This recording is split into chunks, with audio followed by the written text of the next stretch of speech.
It's my pleasure now to introduce to you Robin Holt, who's the Senior Manager at BIZTOOls, one of the crowdsource funding intermediaries that's been appointed by the Australian Security Investment Commission. And Robin was a key advisor to Sheba in their capital raising. So how are you today, Robin? Yeah, good. Thank you very much. Thanks for the introduction. It's good to be here. Robin, why do you think Sheba was so successful in its capital raising endeavours?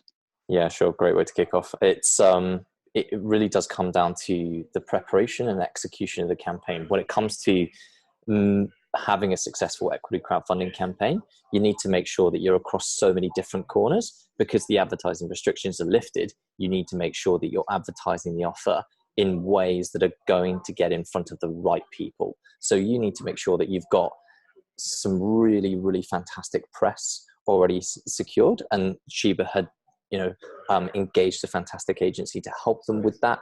We'd also made sure that we were very much so across social media and social ads, which was supporting that, and also across very many other different channels among social media who we were introducing to the raise itself. Now, Sheba already had a very engaged audience of drivers and riders who loved them. So that was fantastic to be able to share the campaign with them, but to support that, having the press, having the sophisticated investors or larger investors come on board and show interest in the campaign as well, really propped that up. And when you have all of those corners working very effectively, it builds really strong momentum, and it encourages everybody to come on board, really. So it's just the execution of it was, we were working very hard on that campaign every single day.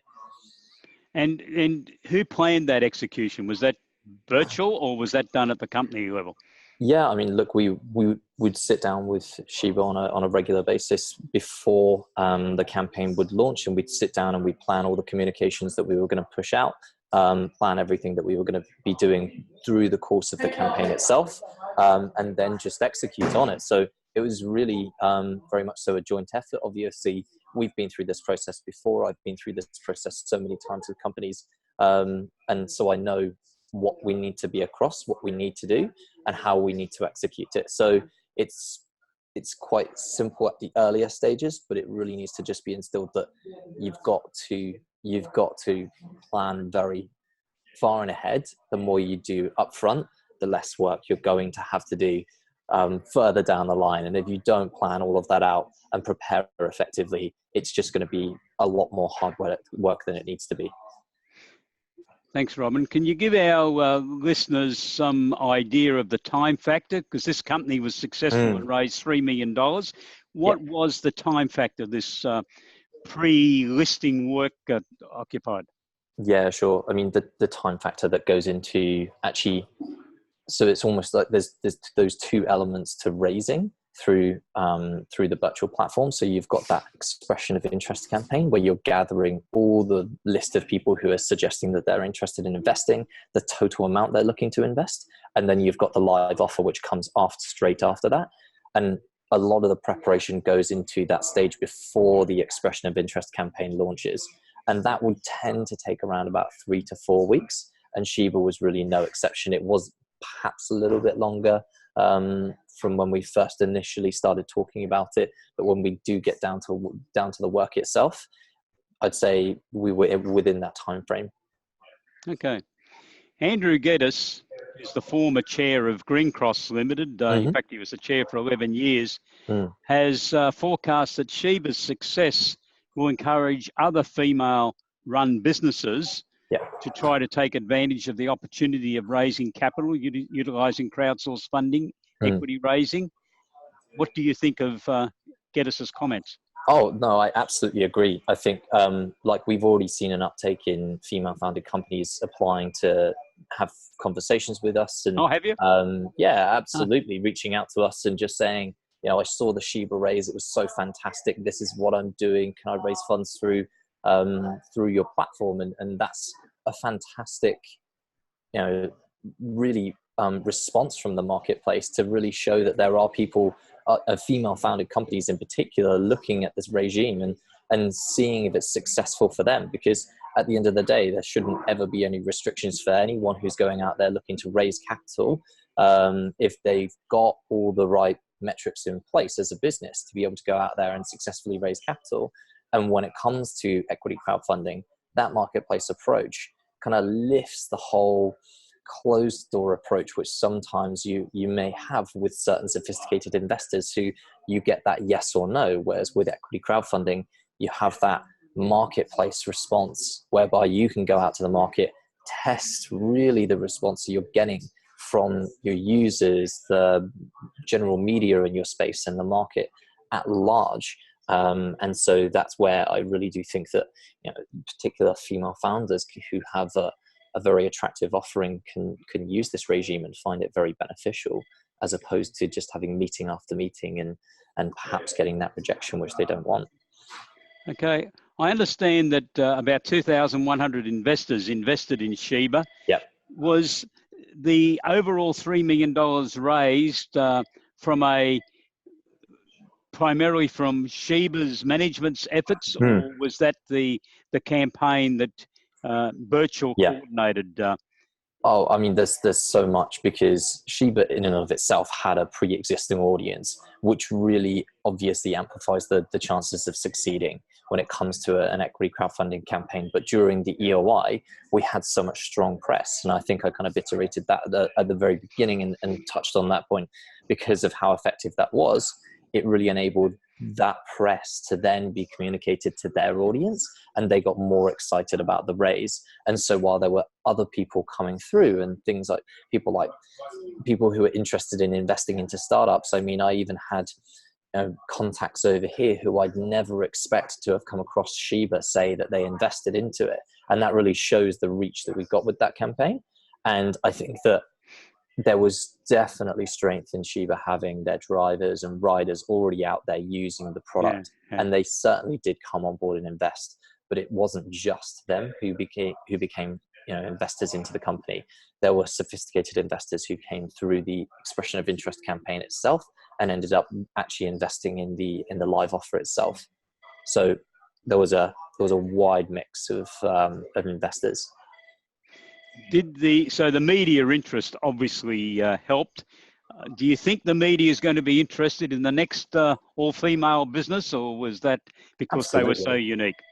No, absolutely. They really should be, because there's so many fantastic stories to share. With Sheba, we did have, we had these great stories to be able to share because of the fact that when we were getting towards the end of the campaign, we analyzed that 94% of the investors were actually female. And that's so different compared to the rest of the market, where, you'll have less than 20% of the investors into an equity crowdfunding campaign be female investors. And so that was very newsworthy, and that got picked up by the press.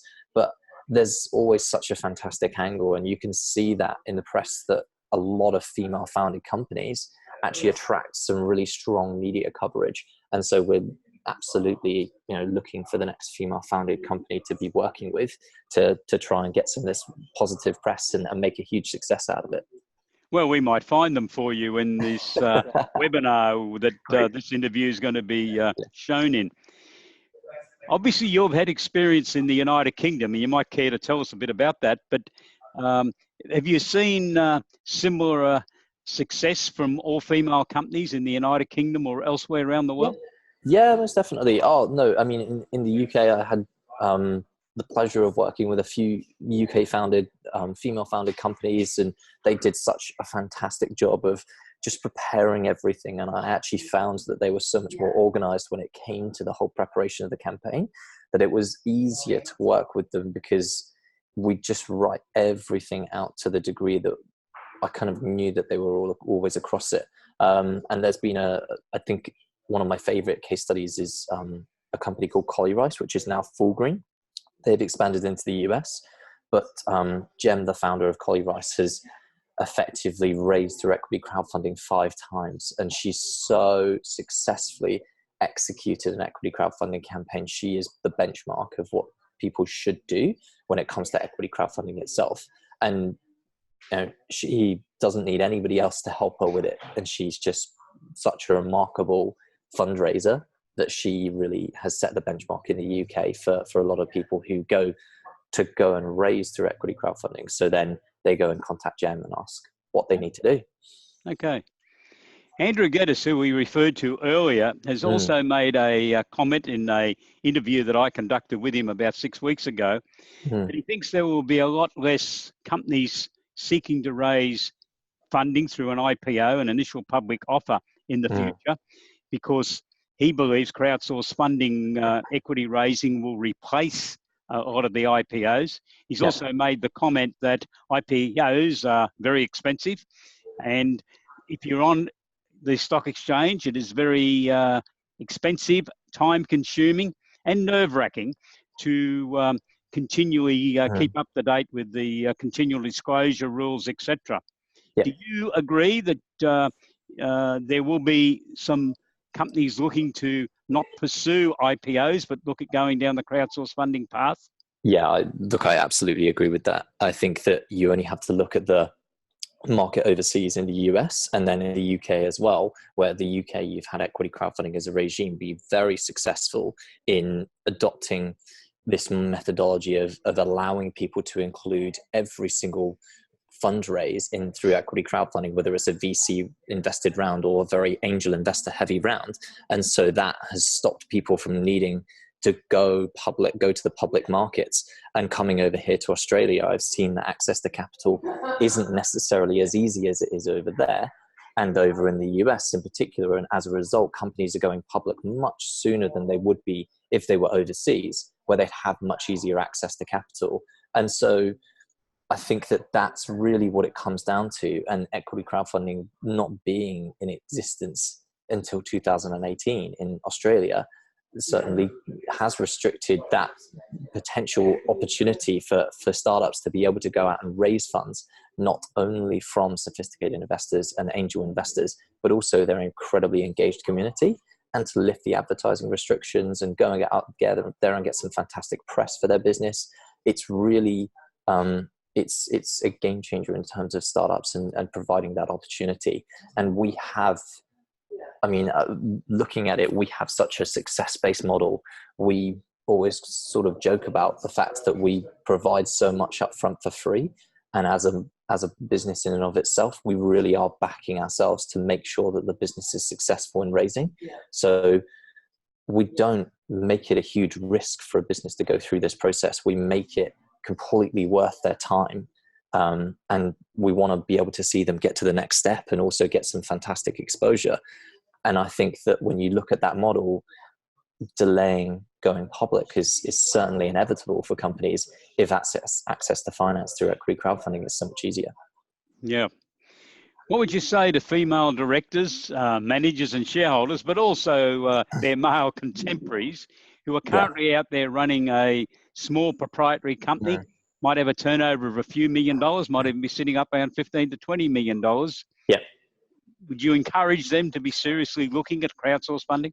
Yeah, absolutely. I mean, I'd love them to get in touch and just have a conversation with us, even if they're not at a later stage of perhaps turning over $15 million, which a lot of companies in Australia certainly aren't at that stage yet. And I think that we'd probably be aware of them if they were, hopefully. But no, I think that it's always fantastic to have a conversation with people who are really hungry to get involved and raise funds through this regime. And even if they're not right for us, we'll absolutely walk them through what it takes to be successful in this regime and where they need to get to as a business. So I would 100% be giving that advice that you can take these steps to be able to go and raise funds through the regime, even if you're not quite suited to it right now. Okay. Well, thank you very much for your input today for us, Robin. Obviously, Robin is from Birchal, and we will be supplying your company's details in the webinar presentation that we are making to business operators and accountants all over Australia. So thank you very much for your time today. No, thank you. We'll talk to you at a later date. Cheers. Bye-bye.